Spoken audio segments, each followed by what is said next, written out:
CEA students. All right, Mr. Voigt here. I we are entering your final assignment for doing your beam design for your Keystone library. That is this assignment, activity 3.2.7. So the first thing, basically, you guys should know what this assignment entails, but I told you I would help you do the loading end of it. And what I mean by that is we need to figure out, so in our last examples here, I can go back.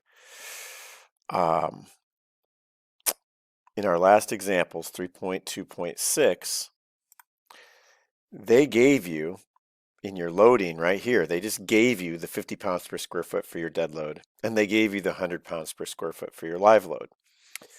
And then you went ahead and distributed them on your beams and did all that. You're still going to have to do what we did in this exercise, but they are not just giving you this dead load number this time. You got to figure this out. They do give you the live load, and I'll show you, but you have to look it up in a chart. So what we're going to do in this exercise is figure out what this dead load is for the library. This is the hotel, right? This is what we had just done.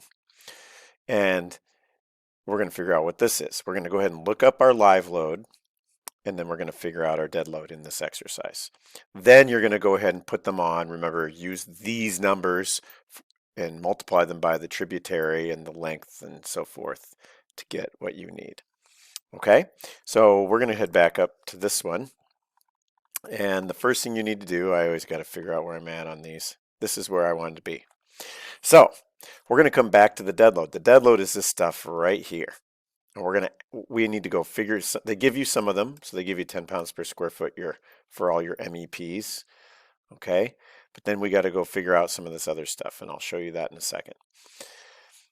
And then the live load, I'm going to show you right now. So what I'm going to do is switch over here, and what I've done is drawn out just a section of the, so there's like 4 of these different sections of the beam configuration for your Keystone library. So this is a girder right here, and this is a girder right here. These are exterior girders. I only drew one interior girder into this drawing. Obviously this is a bigger drawing if I would have drawn everything. And then, so this is my interior beam, exterior girder, exterior girder, interior beams, and these 4 are exterior beams. Okay, so you got assigned one of these 4 things. Regardless of what you got assigned, we have to figure out what the dead load and live load is for this stuff. So the live load, I can tell you right now, is 150 pounds per square foot. And you got that from the International Building Code, section 1607.1. And I'm just going to go ahead and click. I already have that up. Click to that right here.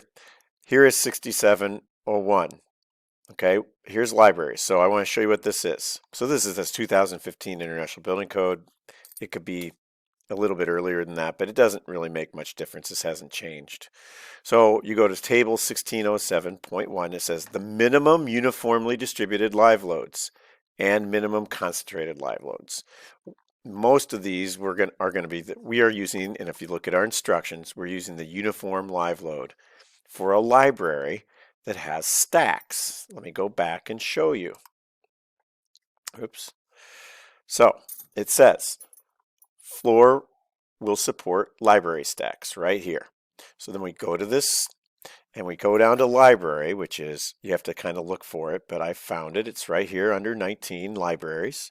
And then you read under there, there's 3 subheadings, stack rooms. And then the uniform live load for that is 150 pounds per square foot. That's where we got, and again, that is our minimum uniform live load. That's where we got the 150 pounds per square foot right there. So that's looked up. Dead load.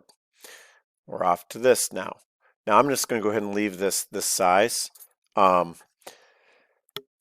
we come back here, it tells you the first thing, 10 pounds per square foot for what we call mechanical, electrical, and plumbing, the MEPs. So I'm going to go ahead and write that down.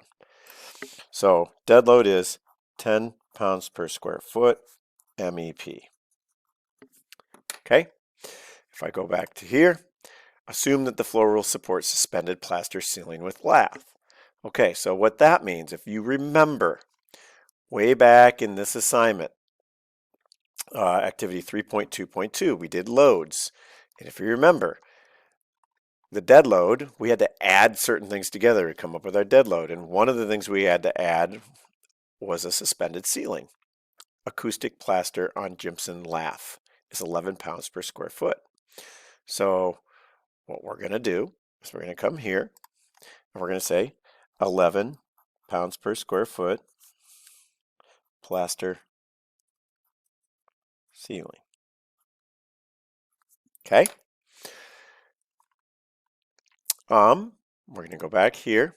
Then it says, assume lightweight concrete for the slab and use the composite floor load span table to determine the dead load of the slab and the metal deck. So we did this. You guys probably would have read that and said, what? But we did this. And I will show you what that looks like. If I can get it up here. Where is it? Get it up on the computer. Not that, obviously. Oh, did I shut it? Nope, it's right here. So this is what we did. Does this look familiar? Remember, we had to figure out, and we're going to have to go back and look at this. So our span, we're going to go this way with our pieces of metal, right? This would be a 1 span. This would be a 2 span if I went from here to here. This would be a 3 span, right? But our open span between supports is 10 feet. So when I come back here, what I'm looking for down here is my 10-foot clear span, right? And I need to support, and it says right here, my superimposed live load of pounds per square foot. Well, what is my live load? Well, remember, I already figured that out. That's why I did it first, 150 pounds per square foot. So I got to come down here, and I got to find 150. Well, the first place that I'm at 150 is right here. And I want to keep this, and this is the size of my slab, the thickness of my slab. I want to keep it as light as possible. So I want to hit the first one that is near it. So this one right here, 157 pounds per square foot. And I can, over here, I have to go at least a 2 span, maybe a 3 span. I can go a double or a triple span. I just can't do a single span with this. That's fine. Doesn't matter to us. We can go triple span if we want to. So it's going to be 18 gauge steel. So we're going to use 18 gauge steel, either double or triple span. We'll just go ahead and do a triple span because when you look back over here, there's another 3 sections over here. So you could just do 2 triple spans and get the whole length. 2 triple spans all the way down. Okay, so we're going to do a triple span, 18 gauge, 4 inches of concrete. That will give us 157 pounds per square foot of live load. Okay, now the thickness or the weight of that 18 gauge steel then is right here. And they round it, it's 2.56 pounds per square foot. They round it up to 2.6. So we're going to use 2.6 there. And then the weight of the concrete is in this chart right here. It's lightweight concrete for a 4-inch slab. It's 29 pounds per square foot. So we're going to put both of those, so 29 and 2.6. So if we go back, oops, goodness gracious. If we go back here, it says, assume lightweight concrete slab and determine the dead load for the slab and metal deck. So what I'm going to do, I'm going to put slab. So it's 29 pounds per square foot, 4-inch concrete.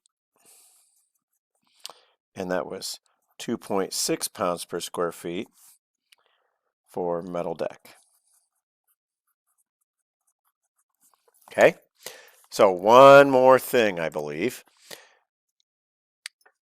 that we have to figure out. It says the floor will be finished with 1/2 inch quarry tile. And then you got to go back to this thing. So they make it a little bit difficult, but we used this and that other chart last time we did this. So quarry tile right here, 1/2 inch, 5.8 pounds per square foot. So if we come down here, we go 5.8 pounds per square foot, 1/2 inch quarry tile. And then finally, they give you one more, I believe. Oops.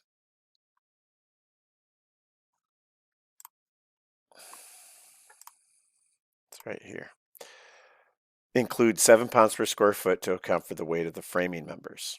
Okay, so we're just going to put 7 pounds per square foot. 7 pounds per square foot framing.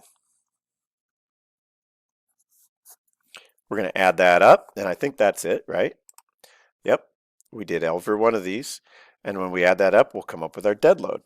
All right, so I'm going to go ahead and just use a calculator. I'll come back over here, and this is going to be your loading. These are the numbers you're going to use. So we're going to say 10 plus 11 plus 29 plus 2.6 plus 5.8 plus 7. So 65.4 pounds per square foot equals 66 pounds per square foot. Dead load. 150 live load. Those are the numbers you're going to use.